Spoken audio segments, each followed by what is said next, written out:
আমি তাহিয়াত আরাফা।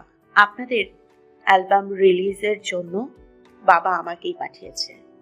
আরিয়ান আর তার বন্ধুরা চমকে যায় আরাফার কথায়। তারা এতক্ষণ ঘোরের মধ্যে ছিল। আরিয়ান কথাটা ঠিকমতো শোনেনি, তাই আরাফাকে জিজ্ঞেস করে। জি জি, কিছু বললেন নাকি? আরাফা বিরক্ত হয়, মুখে বিরক্তির ভাব ফুটিয়ে বলে, আমার নাম তাহিয়াত আরাফা, আর বাবা আজকে ব্যস্ত থাকায় আসতে পারিনি, তাই আপনাদের অ্যালবামের তদারকির জন্য আমাকে পাঠিয়েছে। আরিয়ান মাথা নেড়ে বলে, ও, নাইস নেম। আমি আরিয়ান তাজওয়ার। আপনি আরিয়ান বলতে পারেন, আমি মাইন্ড করব না। আর আমার সাথে আমার বন্ধুরা সুহাস, শিহাব আর রায়ান। আরিয়ান ওদের তিনজনকে দেখিয়ে নাম বলে। ওরা তিনজনই হাই দেয় আরাফাকে। আরিয়ানের বেশি কথায় আরাফার বিরক্ত লাগছে। এখন সেটা আর প্রকাশ করা যাবে না। অ্যালবাম লঞ্চ করে বাসায় যেতে পারলেই শান্তি। আরাফা মুখে মিথ্যা হাসি ঝুলিয়ে ওদের হাইয়ে রিপ্লাই করে। হ্যালো, আপনারা আমার সাথে চলুন, ফলো মি। আরিয়ান নিজে উঠে তার বন্ধুদেরও আসতে বলে। তারাও আরিয়ান আর আরাফার পিছু নেয়। সকল আনুষ্ঠানিকতা সম্পন্ন করে আরিয়ানরা সফলভাবে তাদের অ্যালবামটি রিলিজ করে দেয়। মাইক্রোফোনে আরাফা আরিয়ানদের বেশ সুনাম করে, কিন্তু সেটা মনের বিপক্ষে গিয়ে। তার কাছে সঙ্গীত মানেই হলো বাদ্যযন্ত্রের শব্দের সাথে গলা মিলিয়ে গান গাওয়া। এসব কম্পিউটার তৈরি করা ডিজে মিউজিক নয়। অনুষ্ঠান শেষ করে আরিয়ান তার এক সহকর্মীর মাধ্যমে আরাফার বিভিন্ন ইনফরমেশন কালেক্ট করে। সুহাস তখন বলে, মামা, আজকে কিন্তু আরাফাকে পুরোই আগুন সুন্দরী লাগছে। শিহাব বলে, হেই আরিয়ান, মনে আছে তো বাজির কথা? ওকে পটাতে পারলে যেন বয়ফ্রেন্ডকে ছেড়ে তোর সাথে চলে আসে, তারপর কঠিন একটা ছেঁকা দিয়ে দেয়। মেয়েটা খুব অহংকারী আর সারাক্ষণ গম্ভীর হয়ে থাকে, কেমন জানি, তবুও সুন্দর তো সুন্দরী। গোলাপে কাঁটা থাকলেও যেমন সেটা সুন্দর, তেমনি আরব গম্ভীর অহংকারী হলেও সুন্দর। পটা ওরে তুই, আরিয়ান। রায়ান বেশ বিরক্ত হয়ে বলে, ধুর, ও আমাদের কাজের প্রডিউসারের মেয়ে, মাথায় রাখিস কথাটা। আর এসব বাদ দিয়ে তোরা। আর আরিয়ান, সব মেয়ে এক না, এটা মনে রাখিস। একজন তোর সাথে বেইমানি করেছে, তাই বলে পুরো নারী জাতিকে দোষ দিতে পারিস না তুই। আরিয়ান হালকা রেগে বলে, আমি যা ইচ্ছে করব, তোর কি? তোর এত মায়া লাগলে সবগুলোকে বিয়ে করে নে না। নেক্সট টাইম আমার কাজে বাধা দিবি না। রায়ানও কপট রাগ দেখিয়ে বলে। এই বাজি ধরে ধরে আর কত মেয়ের জীবন নষ্ট করবি? আরিয়ান তখন বলে, আমি যখন বাজি ধরেছি তখন পূরণ করবই। আর লুক, আরিয়ান কখনোই বাজিতে হারেনি। রায়ান বাইক নিয়ে চলে যায়। এদের বুঝিয়ে সে পারবে না। সুহাস কিছুক্ষণ ভেবে বলে, দোস্ত আর ভাই, এনি চান্স তুই আরাফার প্রেমে পড়ে গেলেও আমাদের 2 লাখ দিবি? তুই ওকে না পটাতে পারলেও বাজি হারবি, আর প্রেমে পড়লেও বাজি হারবি। জাস্ট ওকে শেখা দিতে পারলেই তুই উইন। আরিয়ান ডাক সংবরণ করে বলে, প্রেম, ভালোবাসা এসব আমার দ্বারা হবে না। আমি মেয়েদের ঘৃণা করি।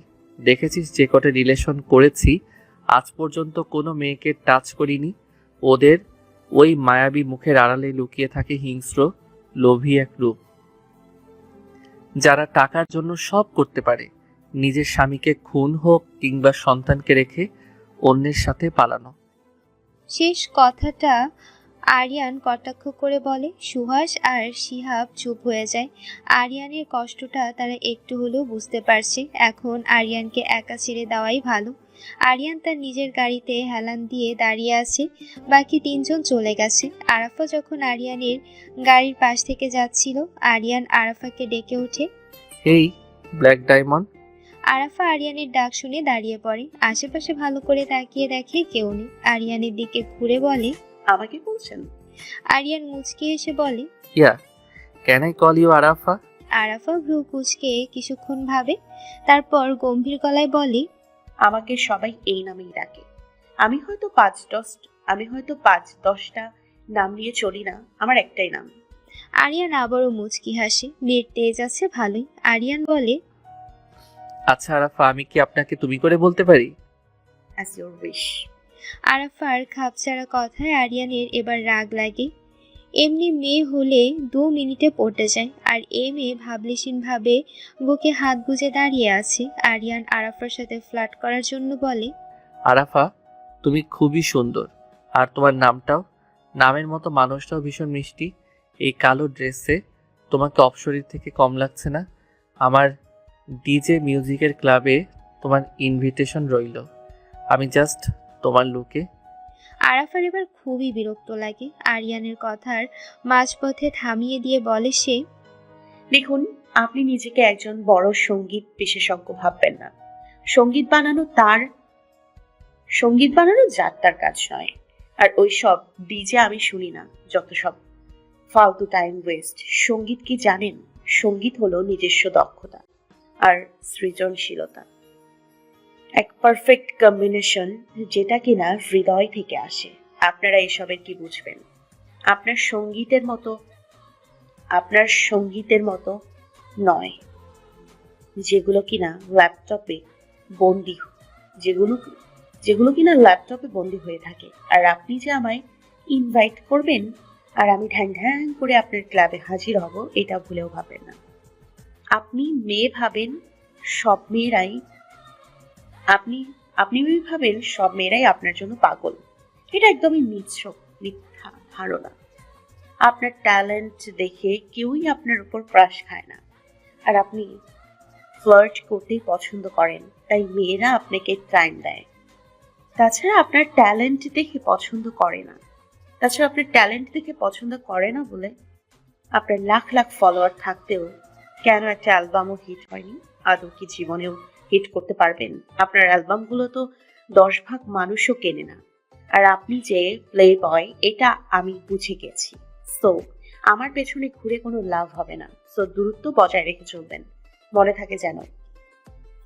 আরাফা আরিয়ানকে এতগুলো কথা শুনিয়ে সানগ্লাসটা চোখে ঠেলে দেয়। ইতিমধ্যে তার সেই হ্যান্ডসাম ড্রাইভার এসে পড়ে।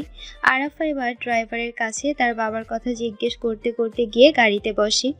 গাড়ি ধুলো উড়িয়ে চলে যায় আরিয়ানের সামনে থেকে। আরিয়ানের রাগে মুখ লাল হয়ে গেছে। একটা মেয়ে, শেষ পর্যন্ত একটা মেয়ে কিনা তাকে অপমান করে গেল, এত সাহস! আরিয়ান রাগে হাত মুষ্টিবদ্ধ করছে বারবার, কপালে আঙ্গুল ঘষে রাগ নিবারণের চেষ্টা করছে। শেষমেশ রেগে হাত মুষ্টিবদ্ধ করে গাড়ির সাইডের গ্লাসে ঘুষি দেয়। শক্ত হাতের ঘুষিতে মুহূর্তেই কাজগুলো চূর্ণ বিচূর্ণ হয়ে যায়। আরিয়ান হাত কেটে যায় অনেকটা। হাজারো রাগ আর অপমান মাথায় নিয়ে আরিয়ান গাড়িতে উঠে বসে। সর্বোচ্চ গতিতে গাড়ি চালাতে থাকে। আজ বড় উন্মাদ লাগছে তাকে। কখনোই কোনো মেয়ে তাকে এভাবে কথা শোনায়নি, আর আজ এই মেয়েটা যা করলো, এর জন্য ওকে মাসুল দিতেই হবে। আরিয়ানের রাগ কিছুতেই কমছে না। এই মেয়ের মাঝে এত কিসের অহংকার, এত কিসের দেমাগ? আই প্রমিস আরাফা, আমি যদি আমাকে তোর আসক্তিতে পরিণত না করেছি, আমার নামও আরিয়ান নয়। বড্ড ভুল করেছিস তুই। ভুল নয়, অন্যায় করেছিস। আরিয়ান, অন্যায়ের শাস্তি তোকে দিবেই। তুই একদিন আমার কাছে পাত্তা পাওয়ার জন্য ছটফট করবি।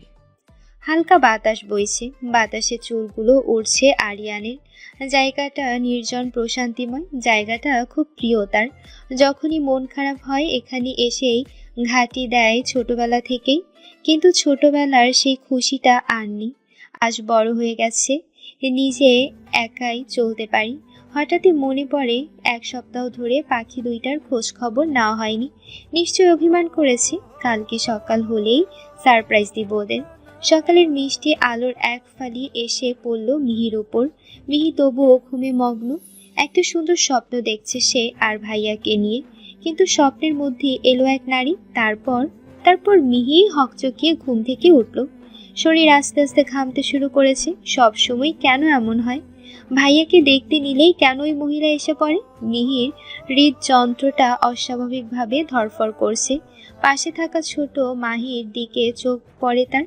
বুকটা আরো ভারী হয়ে আসে। ভাইয়া আমাকে না দেখতে আসুক, মাহিকেও দেখতে আসছে না। ভাইয়া আমাকে ভুলে গেছে। সে তার ভাইয়াকে অনেক মিস করছে।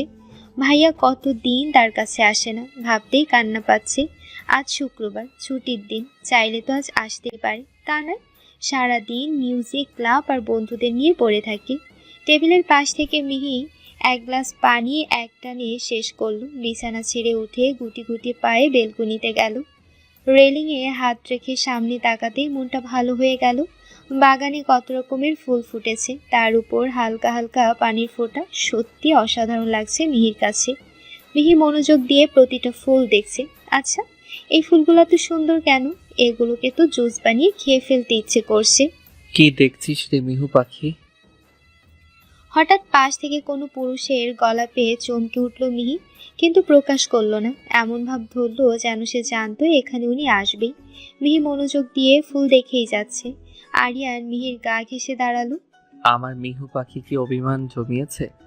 ভাইয়ের একটা সরিতে কি তার মন গলবে না? সরি মিহু পাখি, অনেকগুলো সরি। মিহি মুখটা কালো করে আরিয়ানের দিকে তাকায়। পানি টলমল করছে, পলক ফেললেই গড়িয়ে পড়বে। আরিয়ানের বুকটা মোচড় দিয়ে ওঠে। মিহি এমন করছে কেন? মিহি আরিয়ানকে জড়িয়ে ধরে কেঁদে দেয়। কাঁদতে কাঁদতে বলে,